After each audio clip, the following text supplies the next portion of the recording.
Ladies and gentlemen, it is indeed my great pleasure to introduce to you another of our celebrities, the star host of Syfy Channel's Fact or Faked, with a brief stroll through the paranormal and then the reading of Annabelle Lee. Ladies and gentlemen, Mr. Ben Hansen.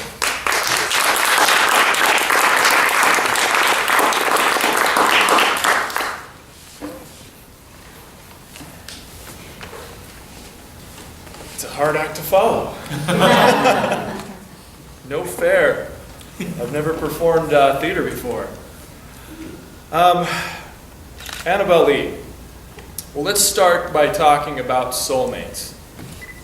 If you're given the chance to find your soulmate, the type of thing that dreams are made of, and to live happily with them for several joyful years, but then have them taken away from you in a slow and painful death, followed by years of dark and deep depression, and all-consuming loneliness because of your loss. Would you choose that life, or would you pass the opportunity and say it was better to not have loved at all? The details of Edgar Allan Poe's peculiar life and tragedies are not too dissimilar from many of the poems and stories which he authored. Born in Boston in 1809 to parents who were both actors, his father deserted the family, and his mother died of tuberculosis before he reached the age of 3. Now orphaned, the manager of the theater where his mother performed put an ad in the newspaper asking for the kind-hearted of the city to help. So Edgar was taken in, but not adopted, by a wealthy merchant from Richmond named John Allen and his wife. He had a privileged upbringing, being instructed in private schools and entering the University of Virginia in 1826. Secretly engaged to a girl named Sarah Elmira Royster, Edgar sent her a great number of love letters when he went to school. But unknown to Edgar and Sarah's father had intercepted all the letters because he didn't approve of Edgar. She never received one letter. After a year of school, Edgar's foster father made him leave the university on account of the sizable debt he amassed in drinking and gambling. He'd lost interest in attending classes. Something was wrong. He came home and worked for John Allen's mercantile firm for 2 years, but he hated his job. So he ran away to Boston and joined the army for 2 years, but he wanted out of his enlistment.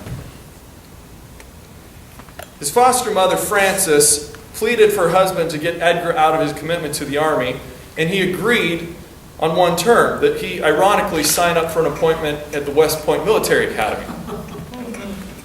Frances succeeded in helping Edgar get to West Point, but then she died of tuberculosis. Edgar was particularly close to his foster mother, protecting her from the cruel behavior of her husband.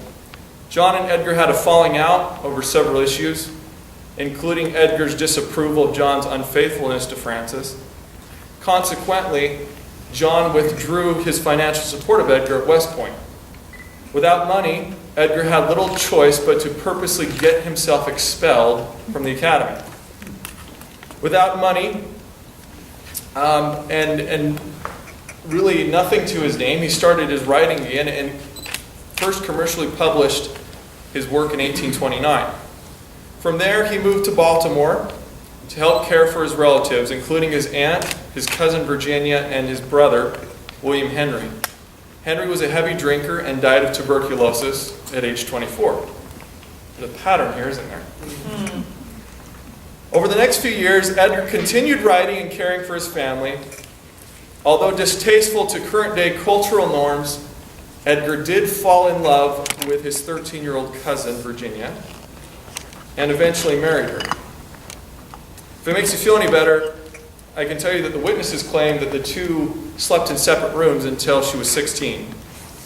But it was not uncommon for people to get married at a much younger age. Regardless of the strange circumstances, Edgar deeply loved Virginia and scrimped together money for her singing and piano lessons. The first 6 years of marriage were relatively blissful until one day at age 20, Virginia was singing and playing the piano for Edgar when a blood vessel burst in her throat, causing blood to gush from her mouth. She had contracted tuberculosis. She became increasingly ill and frail for the next 5 years before her death in 1847. Edgar was devastated.